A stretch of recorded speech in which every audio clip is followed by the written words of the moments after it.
Ladies and gentlemen, I gotta say it. I'm stumped. I have spent all night since the last time that I sat down with you working on part 2, thinking that we were moving on to go into part 3 of the 1122 King Road, evidence that I as a defendant would attack from the outside of the home, part 3. But guess what? I'm still stuck. I'm stuck. And I have my little Aspen here. And we've been discussing it. Not only did we take an adventure to the actual park today, but we've been deep diving into documents. I have to find it. I just have to, because it is driving me nuts. Absolutely nuts. Let me break kind of just a picture down so that you guys can hopefully catch up to me, and we're going to get on the same page, and then we're going to deep dive this and discuss it, because I believe it's very important.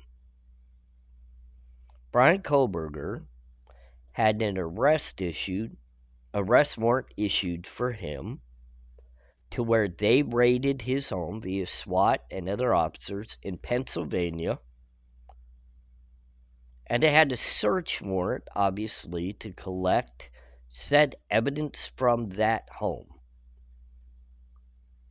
Originally, that documentation and that search warrant and what they took from the home evidence-wise was all documented, but it was sealed to later be revealed down the road to what they had actually taken from the home. Okay, great. Logged it in the mind, feel good about it. Okay. WSU apartment of Bryan Kohberger, a search warrant was issued, and they searched and collected evidence from the WSU apartment. They logged it, it's documented, it was sealed, and later let to the public. I'm okay with it. We will discuss that and the Pennsylvania home evidence in another time, another video. But for now, we know what they took, it was documented, and it was taken as evidence. The WSU office had a search warrant. They searched it. I don't even really believe they took anything as evidence from it. At least nothing has been stated as if they did, but we know it was a combined office that he shared with other people that he worked with within the WSU PhD program. So I'm okay with that. I'm settled with that. Maybe they took stuff, maybe they didn't, but I'm okay with that. Then last night, I get to fumbling around because, like I said, I was moving forward in this 3-part series into part 3, and now part 3 has changed. And it's all because of an interview I just happened to catch on another YouTube creator's channel discussing it. Christy and Steve Gonzalez talking in an interview, broadcasted, of course, regarding items that were taken of Kaylee's from the crime scene, but they never received any type of list or documents in regards to what the investigators, police, took of their daughter's property. So I started just rummaging in my brain. I'm thinking back to cases I've been involved in and the crime scenes. And even in a high-profile case like this of a quadruple homicide, where, unfortunately, Kaylee, Maddie, Xana, and Ethan all lost their lives for no good reason whatsoever. No good reason whatsoever. And here we are coming into the holiday season. We're a little over a year down the road. It still doesn't make any sense. And you just kind of have to hold it in your heart and your soul that it just doesn't make sense because so many lives have been affected by this. But I know for them to remove evidence from a crime scene like that, it's all about chain of command. But I do also know in some of the higher profile cases that I know of, they still had to get a warrant to search and seize items. And I'm going to tell you why. It's because of the surviving witnesses, Dylan and Bethany, were residents of that home. So for them to be able to collect said evidence, they still have to have a warrant to be able to take those items. Now, I don't know fully Idaho law. I'm not a lawyer. I don't know if they had to jump through all those hoops prior to removing items of the deceased. I don't know. But what I do know is these parents clearly stated they've received no list or documentation of the items of their daughters that was taken from that crime scene. So I myself am looking for some sort of documentation like what they've taken from the other crime. Well, they're not crime scenes, but the other parts of this case. You have Brian Koberger's parents' house. You have Brian Koberger's WSU apartment. You have his work area. You have documentation of items removed to take for the investigative purposes. I would think that they would have documentation that they took Kaylee's cell phone. They took Kaylee's laptop computer. They took Kaylee's X, Y, and Z. They took Maddie's cell phone. They took Maddie's computer. They took Ethan's computer. They took whatever it might be. There should be a fully categorized breakdown of the items taken from the home, all the way down to the knife sheath. Any evidence needs to be documented, just like the Washington State Apartment. Blood on a pillowcase, blood thought to be on a sheet, whatever they might have taken, it's all documented. You've all seen it. We've scrutinized it. We've looked at the parents' house, documentation, blah, blah, blah. Not one word, not one documented chain of custody information of what was removed for evidence or investigative means from the 1122 King Road home. We all have noticed that the golf clubs were taken because Ethan's parents said that they hadn't gotten them back. We know Ethan's and the family member's Jeep was taken only because the family let us know. Where is the documented trail of the evidence that was taken by the investigators or the crime scene? I call them oompa-loompas, just kind of giggles. But law enforcement, where's the evidentiary tracking history of not only what they took, but where it's at? Where's the chain of command? Who has it? Why do they have it? Why still, to a year and more days later, do they still have some items with no explanation as to why? And people would say, well, it's going to be used at trial. It's evidence. We haven't seen anything of the nature be released, and that would be very, very odd.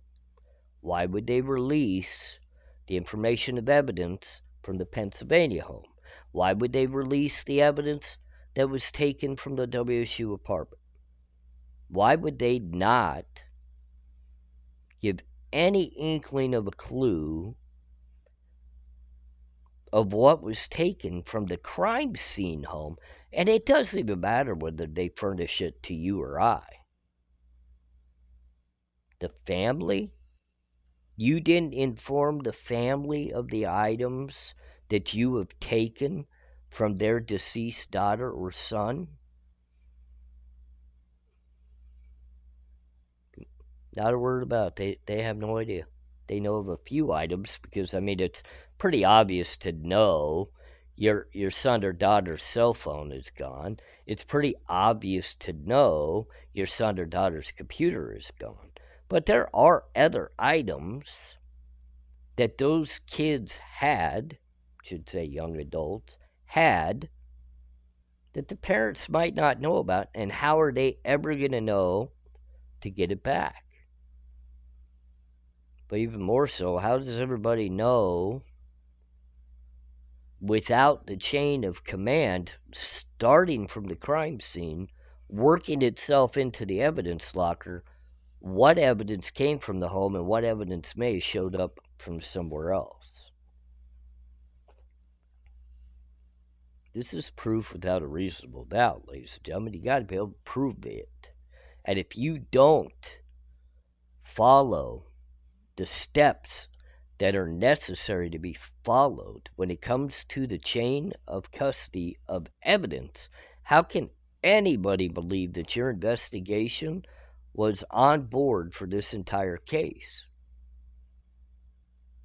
It has to start from step one and work its way all the way through trial, and if found guilty, through a jury deliberation, step by step, done correctly. Why does it seem like over the last year or so many questions within cases, and I mean, trust me, it's been forever and always that these questions get arose within cases, but it seems like every high-profile case at this time has issues. Let's even get to a case, the Gabby Petito case. What was the biggest issue prior to the knowledge of her losing her life? Look at the body cam footage of the officers fully knowing a domestic violence situation had happened, been reported, and they just thought they could let it all go to the wind, and look at where that led that entirety of that to go. But let's just factor in, when we're just talking solely about the inside of that home and the evidence that's going to be key that the defendant must attack to defend himself at a fair and reasonable trial,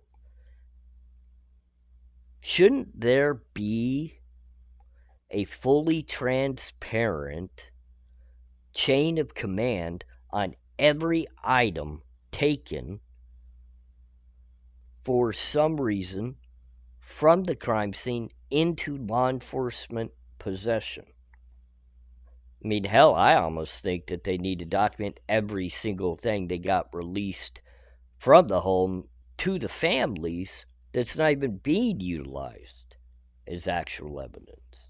Because who's to say that they accidentally released something to the family that possibly had evidence? People, this is going to split the room. Did they do DNA sperm testing and everything, on all the beds, including Dylan's, including Bethany's? Did they do, I mean, there's so many things that need to be done evidentiary-wise in this case. Did they do it? I've even had people ask me, did they pull the drains to make sure nobody washed their hands or their feet in the bathtub? I don't know. I sure hope so. I sure hope so.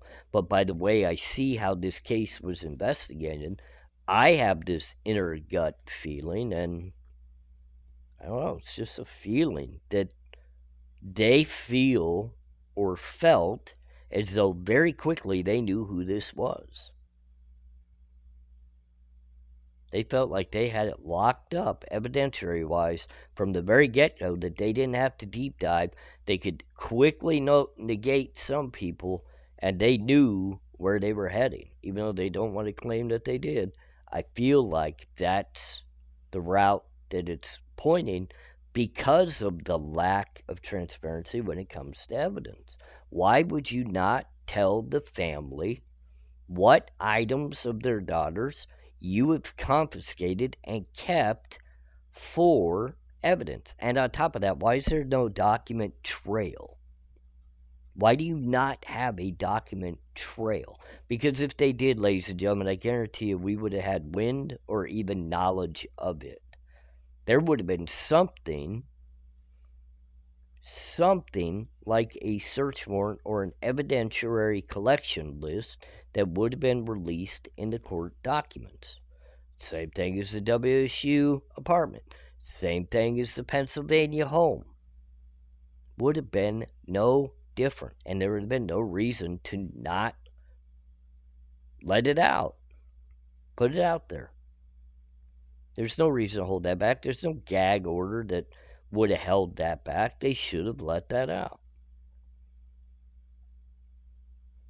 I mean, there's so much non-transparency in this case. How can you ever think there is any transparency? I can't wrap my head around it, and I just want to wrap my head around it so I can move on to my next group now of videos, because it's probably not going to be one, because I'm sure I'm going to fall into the same mentality as this one. I'm going to deep dive all of it. What evidence did you miss?